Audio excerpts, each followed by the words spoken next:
할렐루야. 오늘 예배에 참석하신 여러분들을 주의 이름으로 환영하고 또 축복합니다. 또 극동방송을 들으시는 애청자 여러분들을 축복합니다.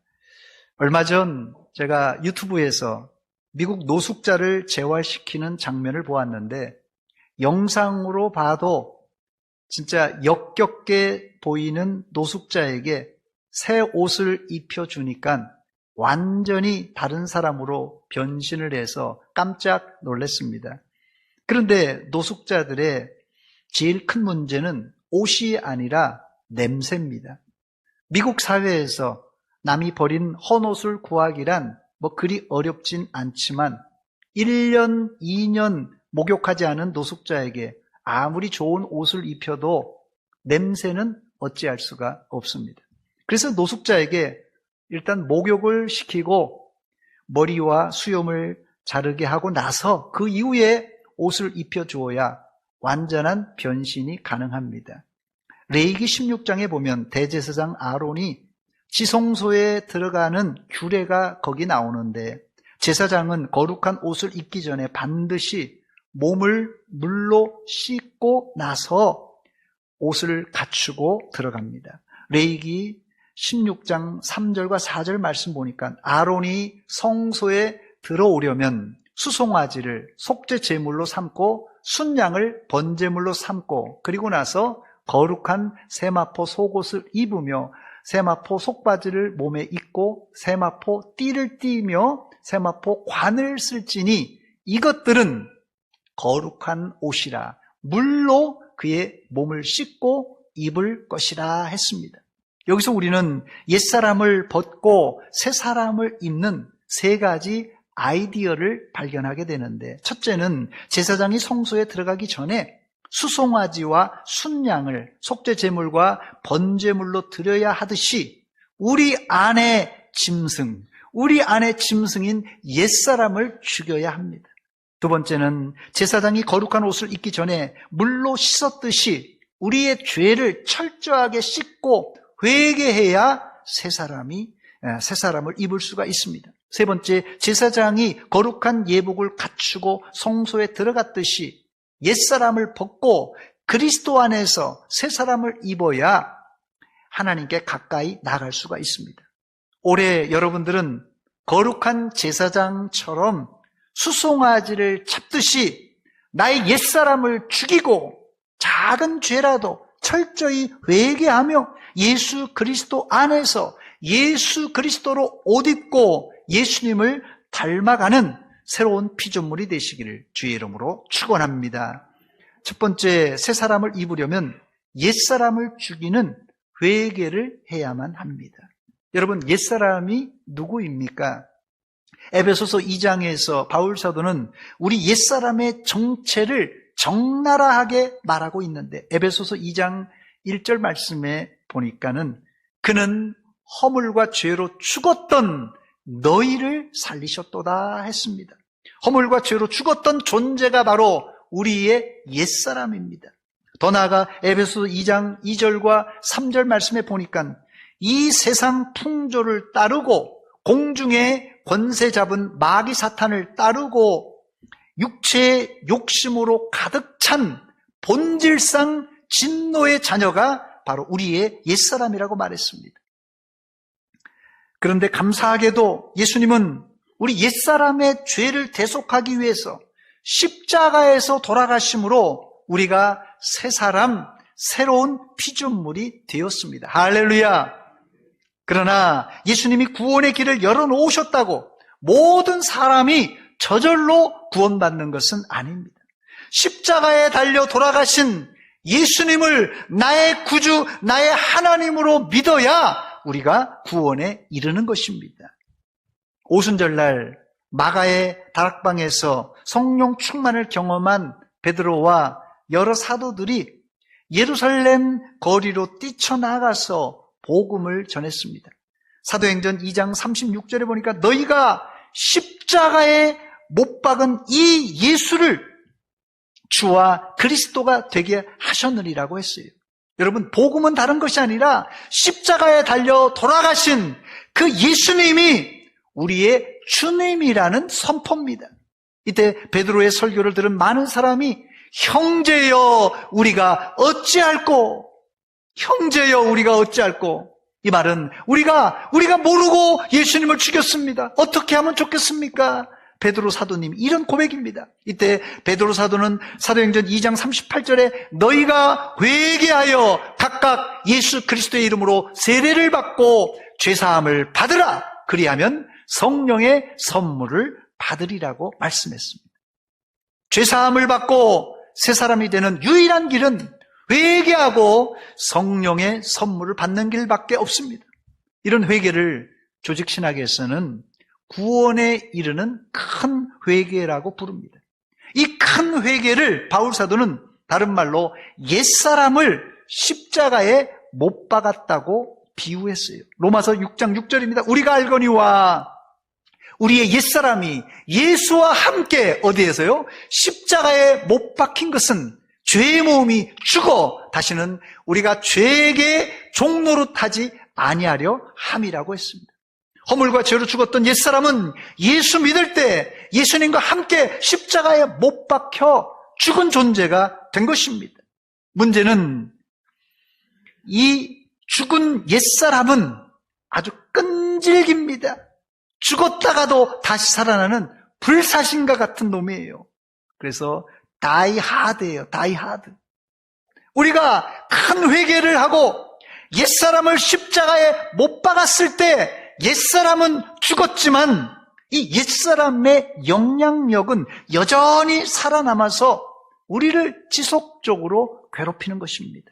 그래서 예수님은 이미 제자들에게 새로운 피조물은 다시 목욕할 필요가 없다고 말씀하셨지만 죄 지을 때마다 발을 씻어야 하는 성화의 회개가 필요한 존재라고 말씀했습니다. 두 번째, 그렇습니다. 그리스도 안의 새 사람은 지속적인 회개가 필요한 존재입니다.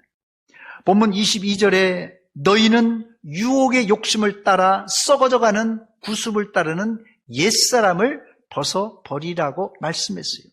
이 문장 안에는 헬라어의 독특한 시제가 나오는데요. 그 시제가 부정과거 혹은 무정시제, 이걸 이 아우리스트 시제라고 말하는데요. 이 용법은, 이 시제는 옛사람을 벗어버리는 것이 특정되어 있지는 않지만 과거 어떤 시기에 일어났음을 보여줍니다. 즉 유혹의 욕심을 따라 썩어져가는 구습을 따르는 옛사람을 벗어버린 것은 과거 회개하고 예수 믿을 때 일어났고 현재는 옛사람을 버렸음을 의미하고 있습니다.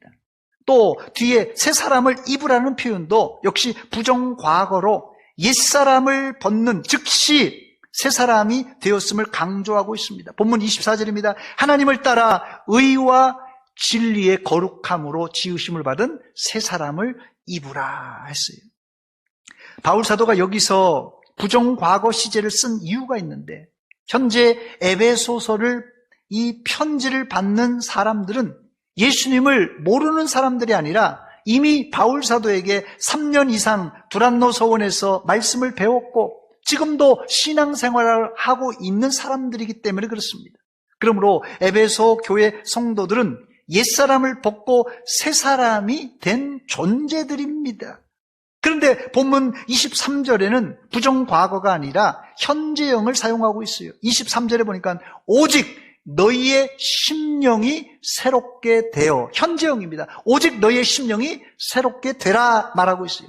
이 말은 너희가 예수 믿고 과거 어떤 시간에 구원받아서 옛사람을 벗고 새 사람을 입었지만 지금도 죄의 오염 가운데 있기 때문에 계속해서 새로워지라는 주문입니다.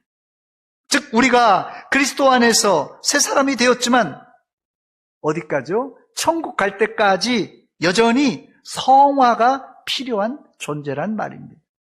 세 번째, 당시 에베소 교회의 실상이 어떤지 잠시 살펴보겠습니다. 에베소 교회는 바울 사도가 개척할 때 성령 충만했던 12명의 성도로 시작한 교회입니다. 그러나 바울 사도가 떠난 이후에 급격히 변질되어 과거 옛사람의 행태가 그대로 드러난 볼썽사나운 교회가 되고 말았습니다. 그래서 바울 사도는 본문 25절 이하에 에베소 교회 성도들에게 옛사람의 잔재를 치우라고 엄하게 경고하고 있습니다. 본문에 기록된 옛사람의 찌꺼기는 요약하면 총 12가지인데요. 첫 번째 거짓, 두 번째 분냄, 세 번째 마귀에게 틈을 내주는 일, 네 번째 도둑질하는 일, 다섯 번째 더러운 말, 여섯 번째 성령을 근심하게 하는 일, 일곱 번째 모든 악독, 여덟 번째 노함, 아홉 번째 분냄, 열 번째 떠드는 것, 11번째 비방하는 것, 12번째 악의들입니다. 바울이 편지한 내용을 자세히 들여다보면 에베소 교회 교인들은 한마디로 문제투성이에요. 말 그대로 형편없는 교회입니다. 여러분 같으면 이 에베소 교회를 다니시겠습니까? 만약 여러분들이 살던 지역을 떠나서 새로운 지역으로 이사를 했다면 가정하는 거예요. 집 주변에 두 교회가 있다고 가정해 보시기 바랍니다. 여러분들은 어떤 교회를 선택하시겠습니까? A라는 교회는 에베소 교회처럼 성도가 거짓말하고 목사, 장로라는 사람들이 분을 쏟아내고 집사, 권사라는 사람은 도둑질하고 성도들은 더러운 음담패설을 하는 교회입니다. 이런 교회라면 여러분 어떻게 하시겠습니까? 반대로 B라는 교회는 목사님이 잘생기고 인품도 좋고 장로님들이 인자하고 권사님들이 사랑이 많고 집사님들이 친절한 교회입니다. 그야말로 이제까지 내가 찾던 이상적인 교회를 만났다면 여러분들은 둘 중에 어떤 교회를 선택하시겠습니까? 이거 물어보나 마나 이상적이고 천국 같은 이 B 교회를 선택하실 것입니다. 그러나 여러분 잘 들으시기 바랍니다. 절대 여러분들은 B 교회 가시면 안 됩니다. 그 이유는 이상적인 천국 같은 교회에 여러분들이 발을 디디는 순간 그 교회는 더러움과 거짓으로 망가질 위험이 있기 때문에 그렇습니다. 제가 극단적인 예를 들었지만 오늘 본문에 나오는 에베소 교회는 여러분들이 볼 때에도 문제투성이의 A형 교회입니다. 왜 에베소 교회가 이렇게 망가진 것입니까? 그 이유는 애초에 에베소 교회는 성숙한 성자들이 모인 곳이 아니라 저희와 같이 부족하고 연약하고 심지어 못된 사람들이 모인 공동체였기 때문에 그렇습니다. 물론 에베소 교회가 처음 개척되어 시작할 때는 성령 충만했던 것이 사실입니다. 그러나 여러분, 성령 충만은 도달하기도 어렵지만 그 성령 충만을 유지하기란 더 어렵습니다. 그래서 에베소 교회는 시간이 지나고 바울 사도가 이제 다른 먼 선교지로 간 이후에 처음 사랑을 잃어버린 교회가 되고 말았습니다. 여러분, 복음서에서 예수님께서 부른 사람들이 누구입니까? 성인 군자가 아니라 세리와 죄인들입니다. 누가복음 5장 29절로 32절입니다. 레위가 예수를 위하여 자기 집에 큰 잔치를 하니 세리와 다른 사람이 많이 함께 앉아 있는지라. 바리새인과 그들의 서기관들이 그 제자들을 비방하여 이르되 너희가 어찌하여 세리와 죄인과 함께 먹고 마시느냐?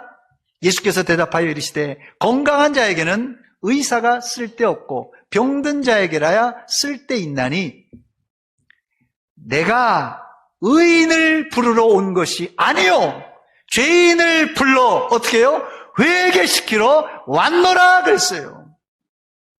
예수님이 처음부터 부른 사람은 완벽한 성자, 모범생을 부른 것이 아니라 세리와 창녀와 소외된 자들을 불러서 어떻게 해요? 회개시키러 온 것입니다. 그러니 초대교회를 구성했던 성도들은 우리가 상상하는 천사들이 아닙니다, 여러분. 성질 급한 베드로와 서로 누가 크냐고 싸우던 세베대의 아들들과 심지어 자살로 마감한 가룟 유다와 성령을 속이다가 즉사한 아나니아와 삽비라 부부 같은 사람들이 모여있던 교회가 예루살렘 공동체였어요. 여러분들이 생각하듯이 초대교회가 천사들이 모여 예배하고 친교한 곳이 아니라 서로 의견이 달라 싸우기도 하고 고함쳤던 그런 공동체입니다, 여러분.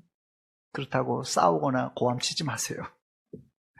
교회란 애초에 이런 부족한 사람들이 모인 곳입니다. 그래서 구역 조직을 가정교회로 바꾸라는 책을 집필한 최용기 목사님은 교회를 병원이라고 불렀습니다. 예를 들면 안면마비가 와서 입이 돌아간 사람이 밥을 먹는데 입에 들어가는 음식보다 흘리는 음식이 더 많은 거예요. 그렇다고 의사나 간호사가 와서 야단을 치거나 음식을 흘린다고 흉보겠습니까? 이 사람은 현재 안면마비 증상을 치료하고 있기 때문에 흘리면서 먹더라도 잘 먹어야 빨리 기력을 차릴 수 있기 때문에 오히려 흘리면 먹어도 칭찬할 것입니다. 또 한 사람은 맹장 수술을 하고 금식 중인데 환자가 갑자기 병실이 떠나갈 정도로 뿡 하고 방귀를 뀌었다면 누가 예의 없이 방귀를 크게 뀌었다고 타박할 사람이 있겠습니까? 오히려 보호자와 의사와 간호사들이 야, 이제 수술이 잘 돼서 뚫렸다고 박수치며 축하해 줄 것입니다. 제가 지난주에 교육자 수련회를 하면서 가정교회에 관한 몇 권의 책을 읽고 목사님들과 전도사님들과 나누면서 심각하게 우리 교회 로고를 바꿔야 되겠다고 고민을 털어놓은 적이 있습니다. 저의 이상은 대전 서문교회가 기쁨의 동산, 작은 천국이 되기를 기대하고 있지만 이 목표가 저에게 너무 무겁게 느껴지는 것이에요.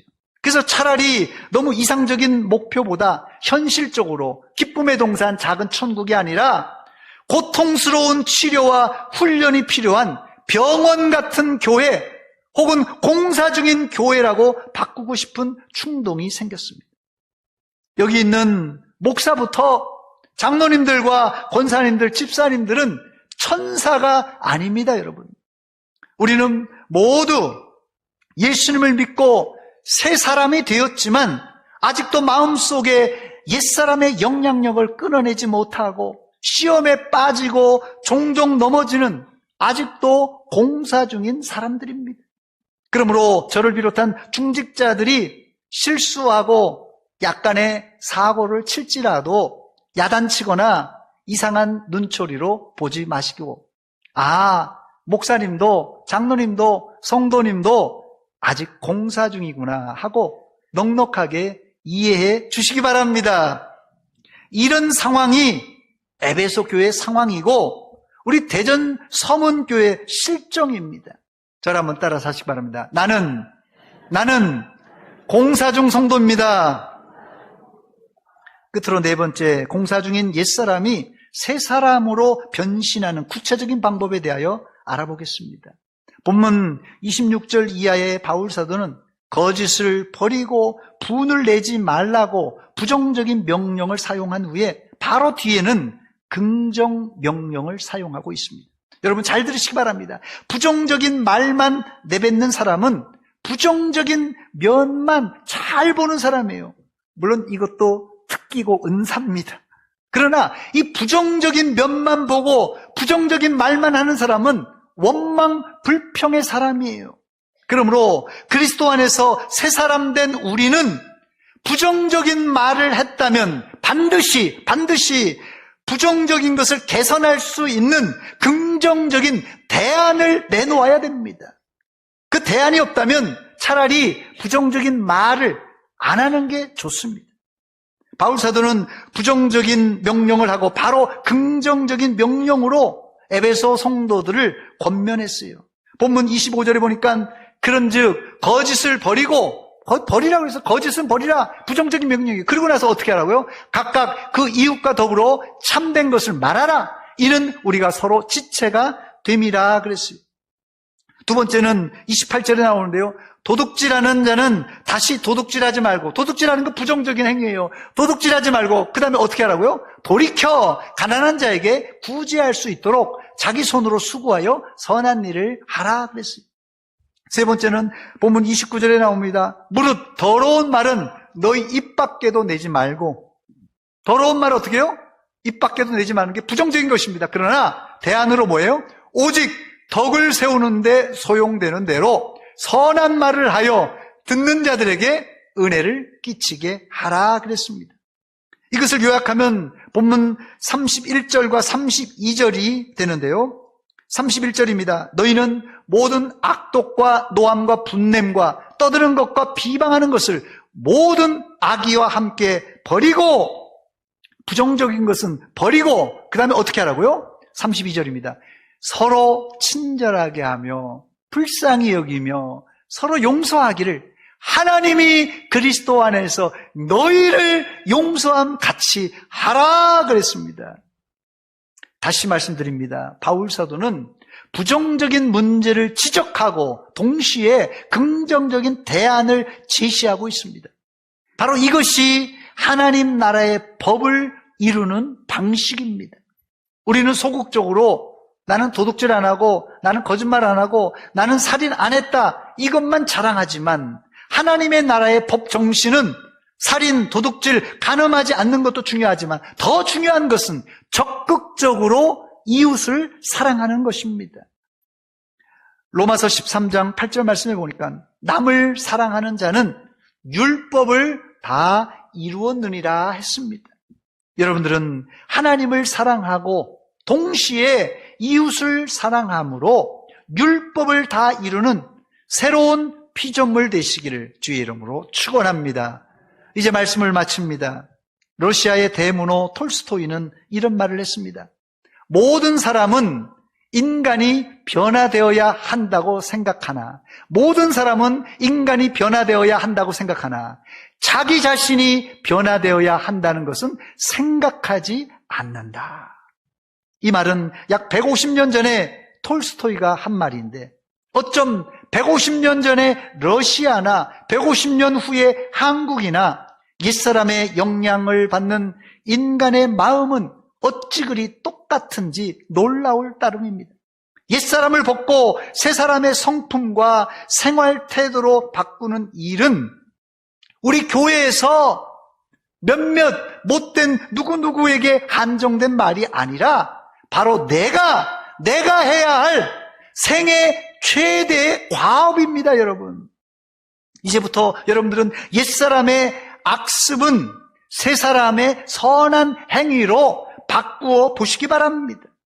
이제부터 여러분의 말이 거짓 대신에 참된 말을 하시고 설령 분노했을지라도 해가 지기 전에 빨리 푸시고 혹시 탐심을 가지고 과거에 도둑질했을지라도 이제부터는 어려운 사람을 구제하고 또한 더러운 말은 그치고 덕을 끼치는 말을 하시고 친절하고 불쌍히 여기고 용서함으로 누가요? 내가 새로운 피조물로 변화되시기를 주의 이름으로 축원합니다. 그러나 여러분이 내가 옛사람의 악습을 끊어버리겠다고 단단히 결심한다고 그렇게 살 수가 있을까요? 어림없는 소리입니다. 아니, 불가능합니다. 그 이유는 인간의 단단한 결심을 리차드 포스터는 이렇게 표현했어요. 자기 의지를 숭배하는, 자의적 숭배라고 그랬어요. 자기 의지를 숭배하는 일이라고 불렀습니다. 즉 인간은 아무리 의지가 강한 항우 장사라도 자신의 의지로 옛사람을 이길 수 없다는 뜻입니다. 그렇다면 우리는 늘 옛사람의 영향력 안에서 비리비리하게 살 수밖에 없는 존재입니까? 아닙니다. 내 결심이나 내 의지가 아니라 누구요? 성령 하나님의 도우심으로 성령의 불같은 능력으로 이런 세 사람의 선한 일, 선한 말, 친절하게 하는 것, 불쌍히 여기는 것, 용서의 삶을 살 때 마귀 사탄들이 한 길로 왔다가 7길로 도망갈 줄 믿습니다. 이번 한 주간도 기도하면서 성령님 나를 도와주세요. 옛사람의 영향력을 끊고 새사람으로 살아가게 하옵소서. 기도하며 승리하시기를 주의 이름으로 축원합니다. 이 시간 성령 하나님을 의지하며 결단하며 찬송을 하나 부르겠습니다. 해 아래 새 것이 없나니. 해 아래 새 것이 없나니 이 죄인 살리신 주 보라 새롭게 된 이 피조물 주의 놀라운 권능 찬양하세 우리 주. 오 주여 영광 받으소서. 새롭게 하소서.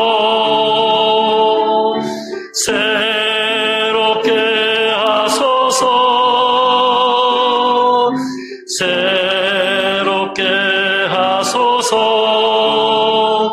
늘 새롭게 하소서. 새롭게 하소서.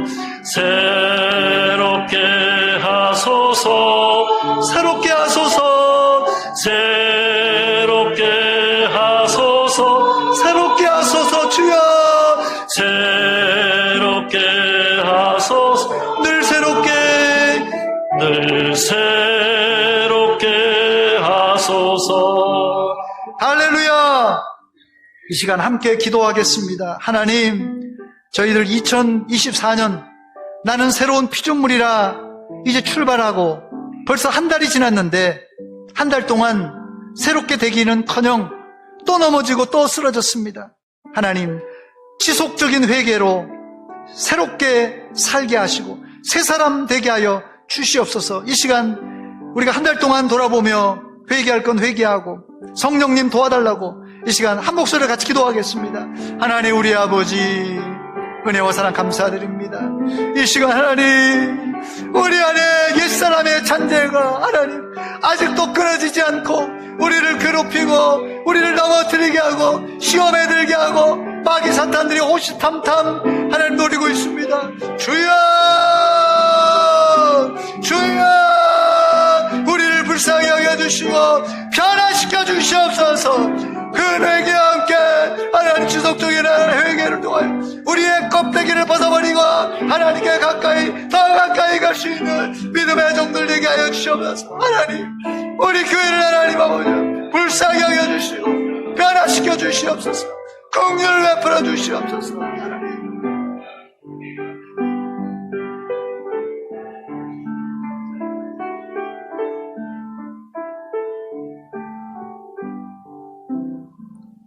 하나님 우리 아버지 은혜와 사랑 감사드립니다. 2024년을 우리에게 선물로 주시고 새로운 피조물로 살라고 그렇게 명하셨건만 우리는 한 달이 지나기도 전에 우리의 말의 실수와 또 우리의 분을 조절하지 못하여 분내고 또한 우리가 긍휼히 여기지 못하고 교만하여 살았습니다. 하나님, 우리의 옛날 습관이 자꾸 올라옵니다. 내 의지로는 내 결단으로는 불가능하오니 성령께서 이 시간 찾아와 주시고 우리 마음을 감동감화시켜 주시사 불같이 하나님이여 끊어내게 하여 주시되 이제 새로운 피조물로 살게 하시고 이제 앞으로 한 주간도 아니 올 한 해 승리하는 한 해가 되게 하여 주시옵소서. 예수님의 이름으로 기도하옵나이다. 아멘.